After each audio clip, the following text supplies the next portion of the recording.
Hi, it's John from Print. We are working with plastic, as you can see here, but it is not 3D printed. Essentially, me and a few other builders from the Attic Builders Club are going to be putting together a styrene R2 droid for a fellow builder who's having a bit of a hard time. He can't put it together himself anymore following an accident, so me and Andy are starting, a few others will join us at some point, and then we'll have a big live builders day. So this is what we've got to work with. We've got nice big sheets of plastic. And believe me, this is going to be a lot easier than when I built my droid. But it's still going to take us a while. Just one massive, great big Meccano set. Yeah. Or one of those polystyrene airplane kits you used to buy as a kid. So we'll keep updates every now and then, and you'll see in this video us doing a bit more. And then every time we do a bit, we'll try and post some updates until the big live LozCon event.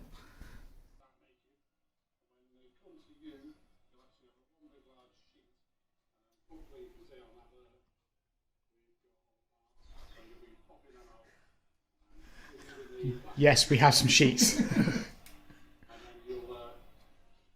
There are quite a few sheets. So we'll start with the first part of the frame, build the frame up, put the skins on, then we'll move to a set of legs, and then we'll do the skirt, assemble the skirt, shoulder hooks, come over some of the hardware that we've got for that, and then we'll get into some of the actual assembly.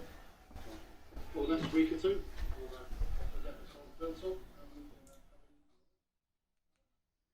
So that's the video we're watching. That's the guy who laser cut these. So we're just going to work through his video. We'll put a link in the description later. Yeah, we're just going to follow that through.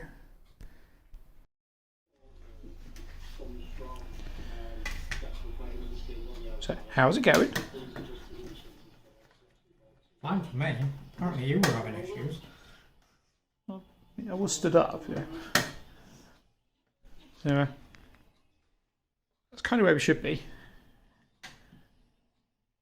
We might need to rewind a bit because we've missed a bit.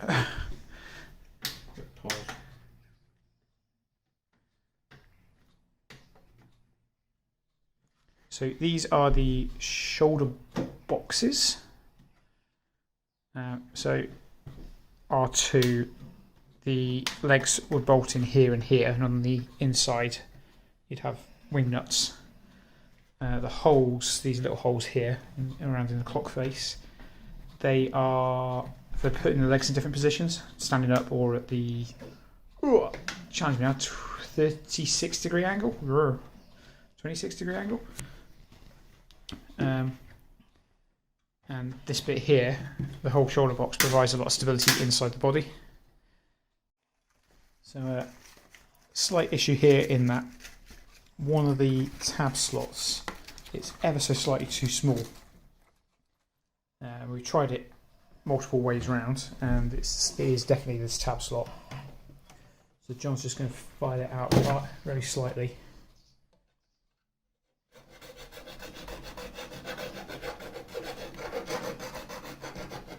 Of course you don't really need to see us doing that, so we'll come back in a minute. There we go, it's now all together. Now we've got these bits, which we need to refer back to the video because we missed that bit while we were messing around. To get some dimethyl in. Oh, say that again. These go here, allows when we put the glue through capillary action to go down each of these gaps. So once we get these in, we'll take a picture of that. Cool. I should probably mention the glue we're using. Ta-da! You see me using RO videos for building chopper.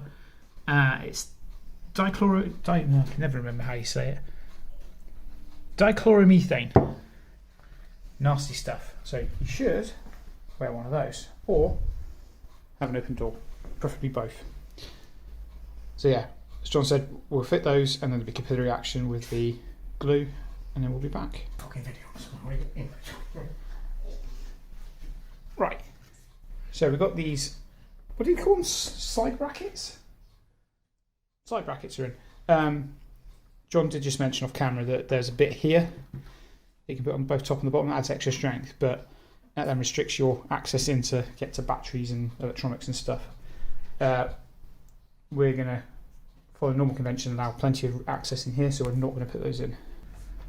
So next step is putting on the duplicate shoulder panels on. That creates a double wall strength. It's very similar to the Everett plans that I used to build my R2. From memory, I think mine's about 6mm thick. This is going to be probably about the same actually, 6mm. So John's just test fitting, because what we're going to do is we're going to put the glue on first, brush it on before we then push it together, but considering we had that last piece that was a bit tight, I'm just making sure it will actually go on.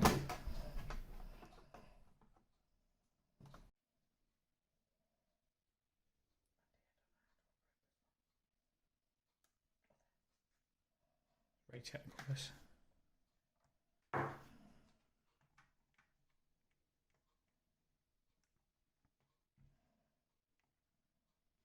So what we have done is, where these two pieces go together, we put a shallow VMA sort of on the other side of here, slapped it on, then clamps it, as although capillary action would soak through around here, it's only going to get so far.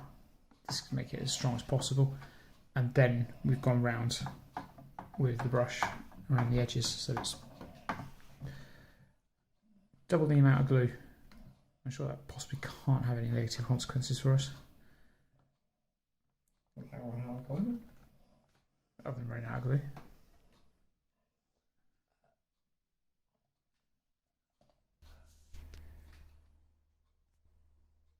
So how are we getting on? We're done. We're done? We're done. Egg crate? Is that what it's called? Yeah, egg crate. Just waiting for it to go off, and then we will move on to the rest of the frame. Yeah. I'll let you explain what this bit's for as well, because the bit we have in front of us? Yeah. This sits in the body. Yeah, so I did explain a bit earlier. This, the legs bolt onto here, so you have the shoulder hubs there. These holes here change the angle of the body, change the angle of the legs, and then the angle of the body by default. And this basically provides the main strength of the frame.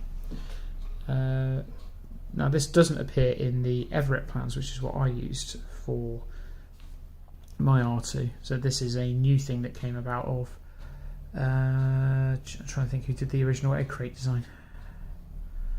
Can't think who it is. Apologies. You're the R2 builder, I'm here to build BB-8. I think it's Ziz.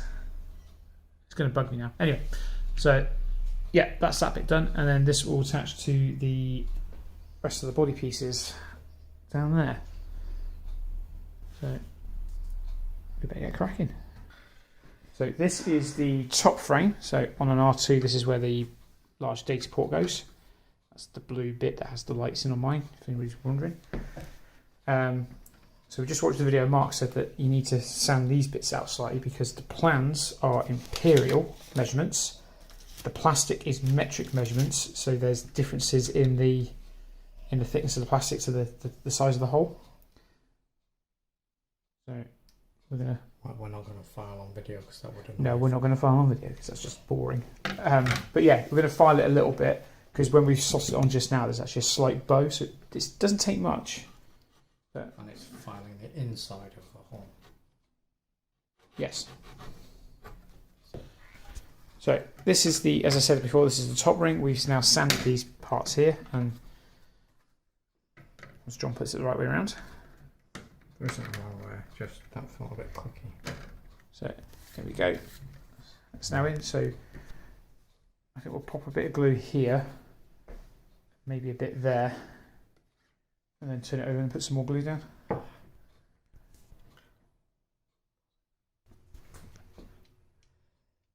There you go. So we decided we're going to put a bit of holding glue at these two tab points here, and then actually follow the instructions, which is glue it all at the end. unless we feel it's starting to come apart as we're putting it together, in which case maybe glue halfway up. But yeah, we'll next bit, which is that bit there. So yeah, we just reviewed the instructions. Yeah, we're going to have to sand these bits again as well. Something he did just point out in the video. See this dot here and that dot there? That dictates that's the front, and then there's no dots on the back. So when you pick up the other rings, there should be some more dots. And I'm now looking at the rings and I can't see any more dots. Yeah, but that's supposed to be one way to working out which way around things go. Oh, yeah, it's smaller. Okay, cool. And on this one, no, because that's the base plate and it doesn't really matter. But yeah, so we'll carry on. Right, so now we're talking about ribs that go into these slots here. As I mentioned before about dots, as you can see there, we have numbered dots, and we have it marked on the video here. So that's the front. So we've got, that tells you what number dots need to go where on the frame. That's what we're going to work to. Alright, so these are all the first bits of ribs that are going in, and as we've just discussed, there is a way round these need to go. Would you care to explain? So on this edge, you've got a longer tab and a shorter tab there. Yep. As we're placing it, we're building it upside down. These tabs need to stay flush to the table surface, so dots up. Also, this tab is in line with that, so we know we're right, and this is the correct way. Some of them obviously don't connect to this bit because they're around the front, but we'll know that dots up is the right way. Dots up. Just remember that, dots up. As you can see, we dry fit the 3s and they go at the front. Putting it upside down. There we go, just what we're saying about putting them the right way around, and we don't. So then it's the 5s. So it's 5, 5, and then 7, 7, 7, 7, 5, 5. So we've got the frames in, so we're saying here that these back ends need to be flush with the frame here. And that's because the skin is glued directly against those. So even though you can push... Well, will the skin rest on the circles anyway, so it doesn't matter. No, but you need, this gives it additional strength. So even though you can push it in and create a dent, create a divot, you want it as flush as possible. Because believe me, you will pay for it later otherwise.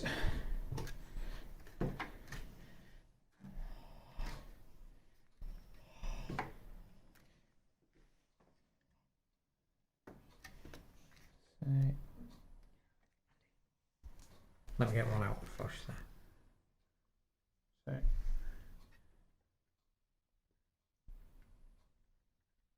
there you go, you know you're flush now. Of course, if you have machinist blocks, they would work just as well. Or 1, 2, 3 blocks, whatever you want to call them. Right, so now we're attaching ring 2. So apparently the rings look symmetrical, but they're not. The spacing of the ribs is different on the front and back. So the tiny hole, yeah, so basically look for the tiny hole at the front, that tells you where to go. And apparently we need to remove rib C to fit the ring.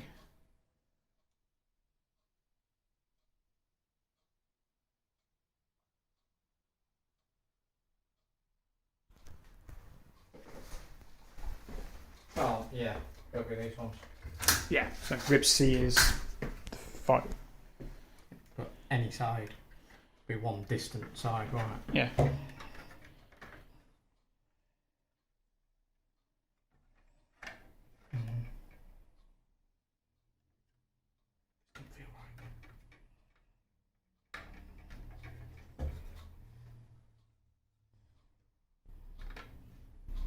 They feel like they're too far apart. Flip it over.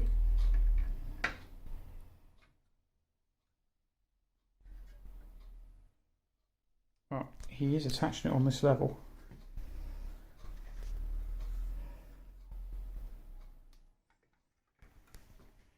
I think we'll discuss this and then come back. So we'll remove the 7-hole ones.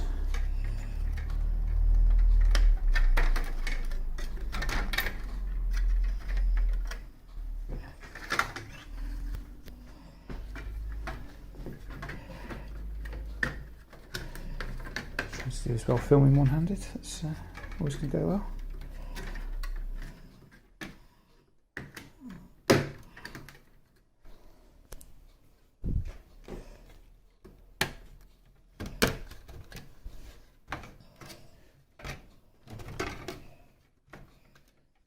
Something's pulling it out of alignment. Yeah, these come out. There we go. Which means that goes there. Right.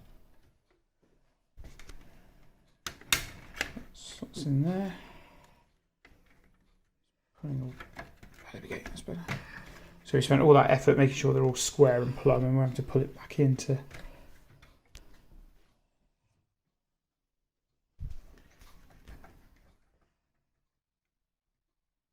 So there's still some discussion about how this one goes in, but we'll come to it eventually.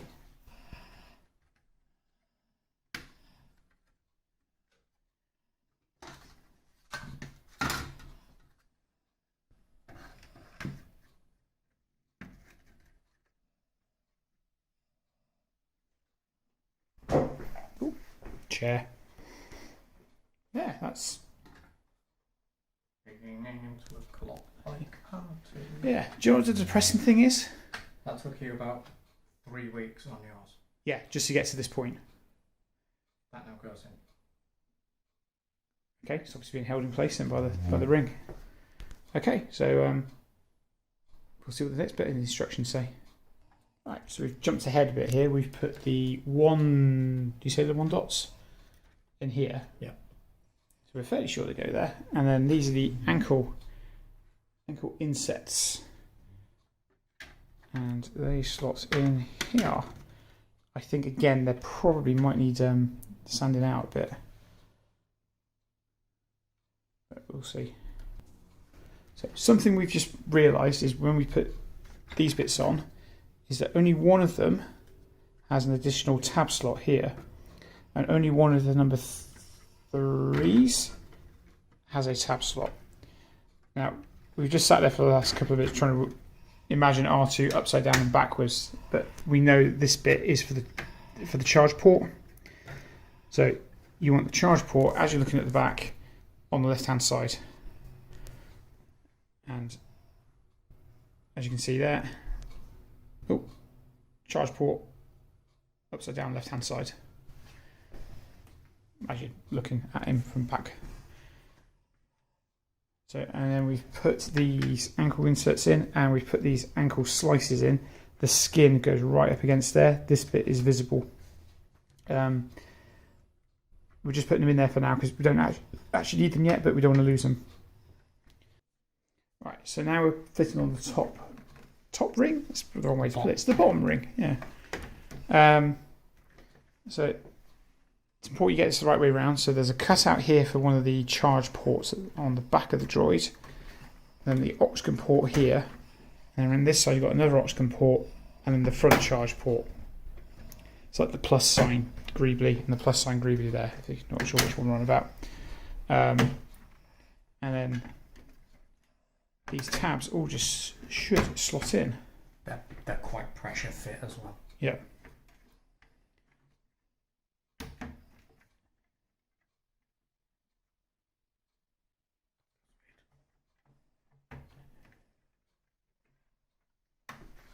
Yeah, that is odd.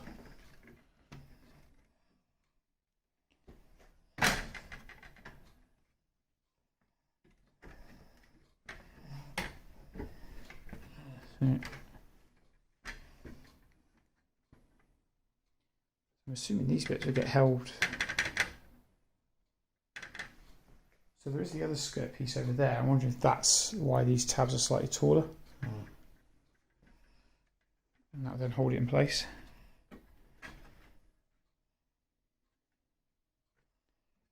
So I think getting there with an R2. Right, so we're putting in tab 4, or rib D as they're called, and they just slot in. I wasn't even filming it, they just slot in nicely there. And we think numbers down at the lower end rather than at the top. So that's made it nice and wobbly. That is really wobbly actually. Glued and attached in several places. Yeah, see, this is why I think you glue it as you go. But I suppose you need to make those minute adjustments as you go, as you're building up.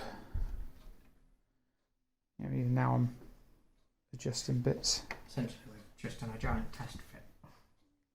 Yeah. Right, so what we have done is we've got the second skirt layer, and we've checked that that fits and that all the piece, all these tabs actually go in, which they do. You have to make, despite making sure that the dots at the front, there is a right way around and a wrong way around. So if you turn it the wrong way around, these tabs won't go in, which is very odd. As soon as you get it right around, they just clip in. So we've It's not quite symmetrical. it's not quite symmetrical. It's a bit strange, but anyway.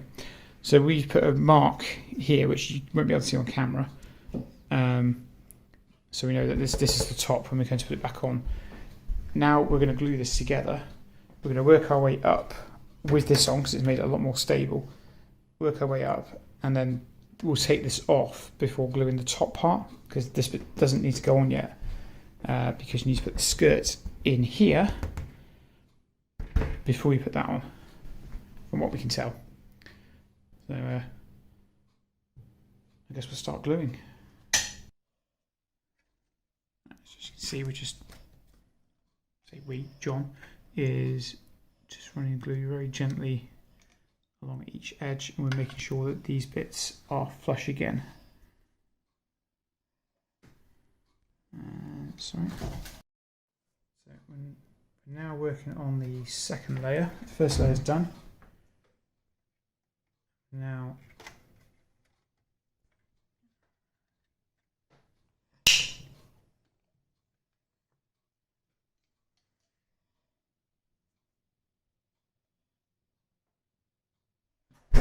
right, so we've now glued all 3 layers. Sorry, get the mask out of the way a bit more.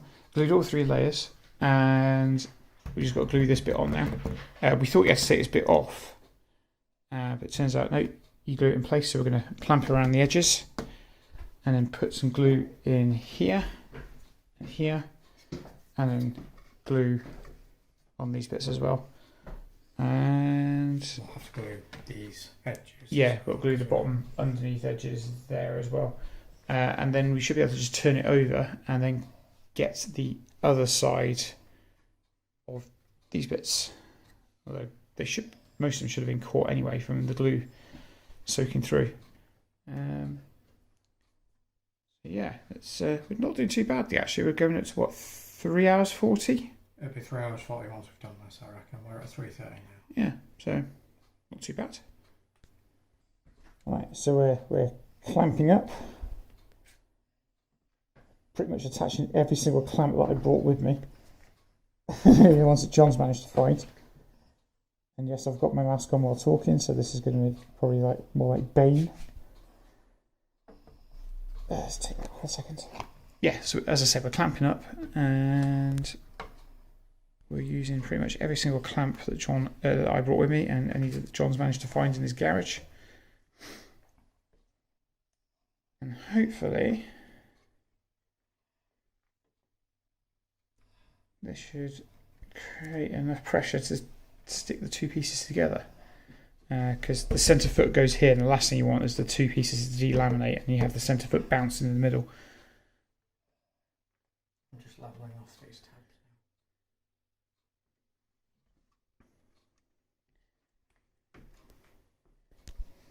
now. Or do they need bottoming out? That's a good question. Bottom out because there's a better bond. Yeah, it's true.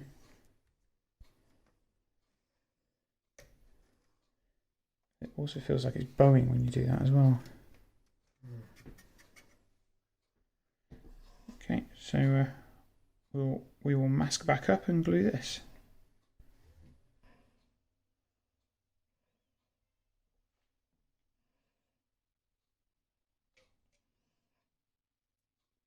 Doesn't seem to be much capillary action happening here. Just sitting in there.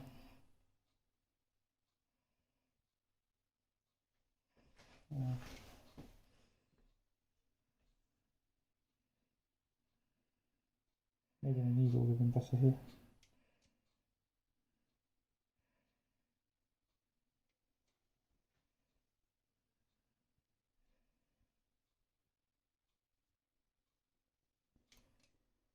I also feel maybe we should have done what we did on the shoulder parts and stuck a load of glue down first before clamping it.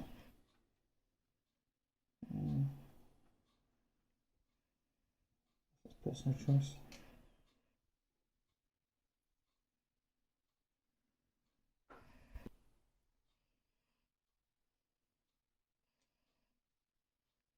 Not sure what these are for, but I'll take advantage of them as they're there.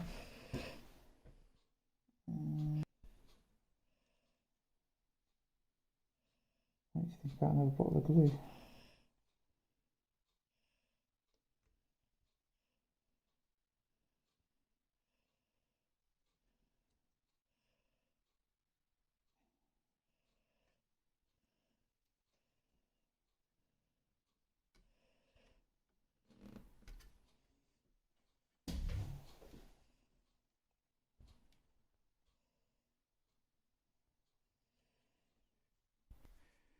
Right, so we've glued this bit in, as you saw me doing. Yeah, that's pretty rigid already. We noticed that the obvious wobble is here because there's no support there and there's no support there either, but that's expected.